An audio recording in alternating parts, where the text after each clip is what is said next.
네, 안녕하세요. 나도드 피플 채널 운영하고 있는 이렉타르입니다. 오늘 나눠볼 문장은 이미 많이 들어보신 분들도 있을 것 같고, 제가 계속 반복하고 있는 부분이긴 한데요. 사실 오늘 주제만 매일 반복하고 싶은 마음이 가장 큽니다. 왜냐면 제가 지금까지 마케팅을 해오던 기간 안에서 단연코 이 질문이 가장 중요하지 않았나 라는 생각을 가지고 있어서, 자기 사업 혹은 자기 브랜드를 이끄는 과정에 있어서 좀 전략적으로 생각하고 행동하는 건 참 중요한 것 같은데요. 이 배경부터 좀 잘 이해하고 있으면 좀 나의 생각대로 스스로의 결정에 의해서 좀 더 나은 방향으로 흘러갈 수 있는 것 같습니다. 결국에 이 마케팅이라는 것이 발전한 것도 이 산업혁명 때문이에요.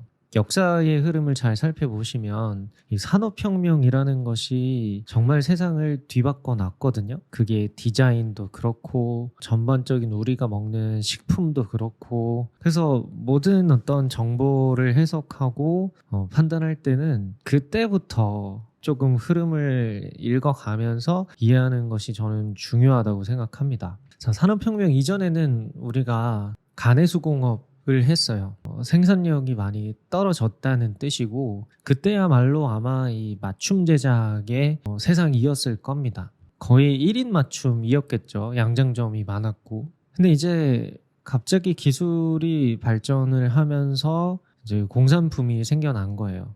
똑같이 찍어낼 수 있는 대량으로.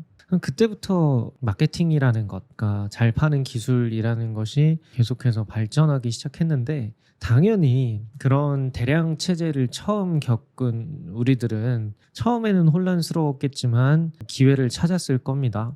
이제 돈 많이 벌려면, 더 많이 팔려면 이거 그냥 한두 사람한테 맞출 게 아니라 어느 정도 평범하게 모습을 갖춰서 많이 파는 것이 중요하겠다. 네, 맞았습니다. 그 시절에는 그렇게 마케팅하는 게 맞았어요.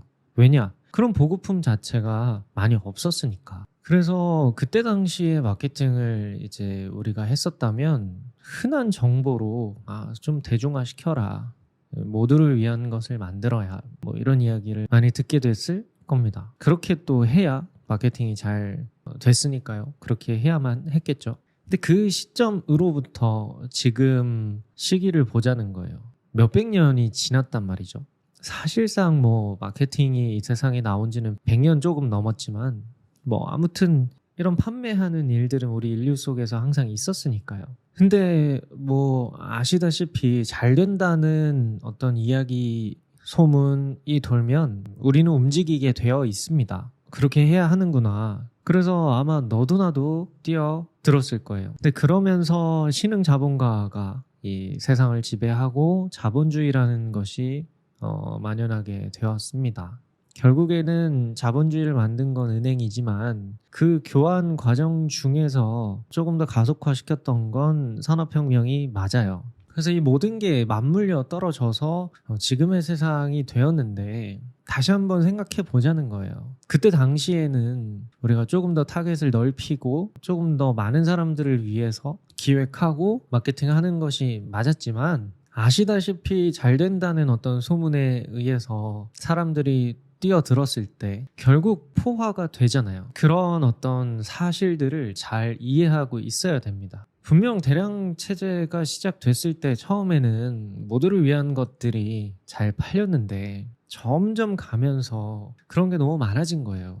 똑같은 게 너무 많아졌다는 겁니다. 그러면 판매자 입장은 나중에 생각하고 소비자 입장에서 뭘 고르든 상관없는 거잖아요. 그러면서 이제 점점 이 모두를 위한 것의 가치가 떨어지기 시작한 겁니다. 제가 아마 과거에 마케팅을 했었다면 저는 모두를 위해서 기획을 했을 것 같아요. 그때 마케팅은 그렇게 했어야 했으니까. 근데 시간이 지금 몇백 년이 흘러서 오늘을 생각해 보자는 거예요. 세상에 컴퓨터를 만드는 회사가 한 개밖에 없나요? 그러니까 컴퓨터라고 생각하니까 좀 남의 얘기 같은데, 간단한 것들이라고 해봅시다. 티셔츠 만드는 곳이 세상에 하나밖에 없나요? 우리가 원하는 스타일을 가지고 있는 브랜드가 세상에 하나밖에 없나요? 그런 상태라면 모두를 위한 기획을 해도 돼요. 근데 지금 잘 보면 우리가 뭘 하든 간에 경쟁자가 있어요. 우리가 뭘 하든 간에 이미 우리가 하려고 하는 걸 하고 있는 브랜드가 있다는 겁니다. 그러니까 이런 전반적인 환경을 보고 나서 나왔던 전략이 바로 포지셔닝이에요. 그러니까 조금 더 모두를 위한 것보다 특정 타겟을 위한 그런 기획을 해보자. 아마 처음에는 반발이 많았을 겁니다. 왜냐하면 시장 자체를 줄이자는 거고 시장의 규모가 매출의 규모이기 때문에 이거 좀 그냥 내 팔다리 잘라먹는 그런 전략 아니냐. 근데 일부의 마케터들은 그런 주장을 한 거죠. 지금 당장은 모두를 위한 어떤 전략들이 단기적으로 어떤 성과가 나는 것처럼 보이겠지만 이거 경쟁자가 너무 많아서 우리가 자칫 잘못하면 그냥 시장 다 뺏기는 거다. 그럴 바에 그냥 어느 시장에서 그냥 1위가 되는 게 낫지 않냐. 이런 설득이 있었던 겁니다. 어쨌든 그렇게 어떤 새로운 목소리가 나기 시작하면서 이 마케팅 시장은 크게 두 개로 벌어진 것 같습니다. 그러니까 모두를 위한 것은 과거부터 지금까지 꾸준히 있어 왔고요. 그리고 그 세력들이 사실상 자본이 많은 이 큰 기업들이 그런 전략을 펼치는 경우가 대다수입니다. 혹은 투자를 크게 받은 스타트업이거나. 근데 아마 뭐 이기기 쉽지 않겠죠. 제가 업계 소문으로 들은 내용으로는 경쟁 브랜드를 죽이기 위해서 오히려 적자를 보는, 그러니까 돈으로 싸우는 그런 경우가 허다해서 쉽지 않죠. 그래서 이제 새로 생겨난 그 전략들이 어떤 힘을 얻게 된 겁니다. 특히나 누구에게 힘을 얻었냐면 우리 같은 사람들, 힘 없고 돈 없고 어차피 큰 공룡들과 싸우면 질 그런 사람들, 우리 같은 사람들이 선택한 것이 그래서 이 롱테일 전략이라고 하죠. 그러니까 용의 머리가 아니라 이제 꼬리 지점에서 우리가 할 수 있는 거 하면서 살겠다. 그래서 나온 것이 이제 포지셔닝이라는 전략인데, 결국에는 내가 1위를 할 수 있는 새로운 시장을 발굴해서 1위를 해야 한다라는 이야기예요. 근데 이걸 사실상 대기업들, 큰 기업들은 좋아하지 않는 전략입니다. 근데 우리가 이제 정보를 습득할 때 되게 조심해야 될 게, 모두 다 다른 맥락 속에서 전략이고 모두 다 유효함에도 불구하고 좀 큰 기업 같은 경우는 틈새 전략을 비판하고요. 그러니까 틀렸다고. 틈새 전략 같은 경우는 또 그렇게 대중을 공략하는 전략들을 비판을 해요. 특히나 제가 이제 좋아하는 세스고딩 같은 경우는 그냥 이제 멍청하다고 이야기를 하죠. 대중을 공략하는 것들이. 근데 저는 좀 생각이 좀 다릅니다. 그냥 맥락에 따라서 다 유효한 것 같고 맥락에 따라서 하는 건데, 제가 지금 섬기고 있는 분들, 이 나도피플에 모이신 분들은 사실상 이제 작은 분들이기 때문에 이제 우리 얘기를 좀 해보자는 거예요. 여러 가지 어떤 책들, 지식들 우리가 얻을 수 있는 건 그런 경로뿐입니다. 뭐 누가 나서서 교실을 만들어서 우리에게 그냥 마치 수학 문제 풀듯이 어떤 사업을 알려주는 것이 아니기 때문에 우리가 계속해서 판단하고 정보를 얻어가야 하는데, 이 과정에서 좀 우리의 맥락에 맞는 정보만을 적극적으로 수용할 필요가 있다. 그래서 여러분들이 뭐 어디 대기업 출신의 어디 수석 연구원이 일하던가 그런 분들, 그리고 스타트업에 투자하시는 분들, 뭐 이런 분들 책을 보면 꽤나 헷갈리실 거예요. 그들은 큰 시장을 노리고 크게 놀고 그러기 때문에 저는 지금 상황에서 나의 맥락을 먼저 판단하고 그 다음에 정보를 수용할 필요가 있다고 봅니다. 우리한테 그런 전략은 잘 안 맞아요. 잘 안 맞고 우리 부류 안에서 잘하시는 분들의 이야기를 우리는 받아들여야 되는데, 그런 분들은 대체로 아마 이 틈새 전략을 매우 옹호할 가능성이 높습니다. 우리는 우리 돈 가지고 사업하는 거잖아요. 뭐 어떤 분들은 정부 지원을 적극적으로 활용을 하거나 뭐 그러실 수도 있지만, 사실상 뭐 거기서 몇 천만 원 이제 뭐 받고 뭐 이렇게 하는 게 자본이 큰 게 아니에요. 대기업들이 다루는 예산들 보면 그냥 우리가 감히 붙을 수 없는 크기로 놀기 때문에, 마케팅 불변의 법칙 마지막 22번째인가? 그 법칙이 재원의 법칙입니다. 결국에 돈이 있어야 마케팅을 잘할 수 있다라는 어떤 이야기로 알리스와 잭 트라우트는 그 이야기를 끝냈었는데, 이게 틀리지 않아요. 우리는 열심히 노력해서 사람을 모으고 이런 트래픽을 만들어내지만 사실상 돈이 있으면 저 같아도 그렇게 돈 써서 알릴 것 같아요. 그러니까 그냥 싸우면 안 된다는 뜻이고 저들이 틀렸다 우리가 틀렸다가 아니라 일단 나를 알아야 되잖아요. 나를 알고 적을 알고 그러고 나서 나에 맞는 전략, 내가 잘 싸울 수 있는 전략으로 싸우는 게 사실상 맞는 겁니다. 그래서 이 틈새 전략을 적극적으로 활용해야 된다고 우리 맥락 안에서는 저는 그렇게 생각을 하고 있는데요. 일단 그건 받아들여야 됩니다. 우리가 틈새 전략을 활용한 것이기 때문에 우리의 매출을 뭐 그런 돈 크게 쓰는 그런 기업들과 비교할 것도 없어요. 우리가 아무리 잘해도 그들보다 매출이 적을 수밖에 없습니다. 우리의 팬덤이 더 깊어도 그 어떤 대중적인 전략을 활용하는 팀보다 안 나올 수가 있어요. 근데 그걸 가지고 누가 더 잘했네 못했네 이야기하는 것은 사실상 무지한 것에 가깝고요. 그냥 인정하는 편이 더 현명한 것 같습니다. 우리 시장은 생각보다 작고 우린 여기서 잘 싸우고 있다. 그리고 이게 됐다면 이제 좀 본격적인 이야기를 해보고 싶은데요. 결국에 우린 틈새 전략을 활용하는 것이 맞아요. 네, 맞는데 세상을 좀 이해하자는 겁니다. 틈새라 그래서 그냥 나는 여성만을 위한 어떤 브랜드야. 나는 남성만을 위한 어떤 브랜드야. 이렇게 이야기하는 것은 이제 무의미하다는 거죠. 여러분들 아시다시피 세상은 그렇게 나뉘지 않습니다. 남자들끼리도 많이들 싸우고요. 어떤 공동체에 가면 뭐 저마다 파가 나뉘잖아요. 근데 그것들을 잘 보면 이 스타일이 되게 비슷해요. 저 사람 나랑 맞는다. 안 맞는다. 이걸 우리는 살면서 계속 느끼잖아요. 그 기준으로 우리 타겟을 정할 수 있어야 됩니다. 그게 되게 중요한 것 같아요. 그걸 이제 세스 고딘은 세계관이라고 이야기했지만 결국에는 우리가 느끼는 딱 그 부분, 이런 사람들끼리는 잘 맞겠다. 이런 사람들끼리는 잘 색깔도 비슷하겠다. 예를 들어서 메가 커피 브랜드를 좋아하는 사람들 이라고 하면 그래도 서로 비슷할 수 있을 것 같아요. 근데 그냥 커피를 좋아하는 사람들이라고 하면 약간 애매하죠. 커피 브랜드도 뭐 지향하는 어떤 포지션들이 다르니까.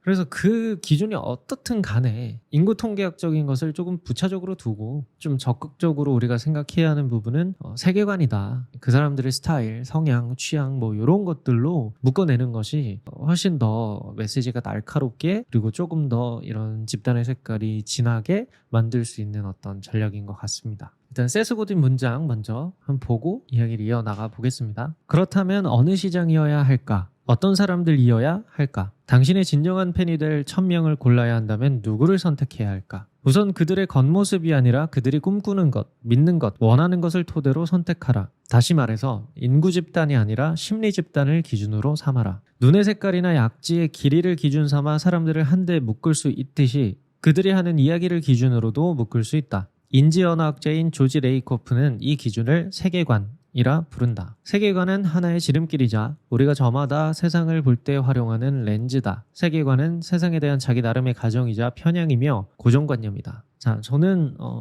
되게 이런 짧은 문장으로 이걸 표현하는 어떤 통찰들 그런 것들을 되게 좋아하는데요. 좀 숨겨진 단어들로 애매모호한 설명들을 잘 전달한다. 그렇습니다. 우리가 이야기하는 특정 틈새 시장을 이야기하는 것은 바로 그들이 하는 이야기, 세계관입니다. 그냥 사람들 앉혀놓고 그렇게 생각하면 돼요. 사람들 한 30명 앉혀놓고 다 끄덕끄덕 하면서 맞아 할 수 있으면 세계관 어떤 기획을 잘 한 거예요. 근데 뭐 3명만 앉혀놨는데 서로 에이 그건 아니지. 난 저 사람 나랑 안 맞다. 이런 상황이 이제 벌어지면 그건 기획을 진짜 잘못한 겁니다. 근데 이게 큰 기업에 해당하는 이야기는 아니에요. 큰 기업은 그 사람들 각각을 만족시킬 수 있는 자본이 있고 우리는 그럴 어떤 힘이 없으니까 그냥 특정 서로 이야기 잘 맞는 사람들을 타겟으로 하자는 거예요. 네.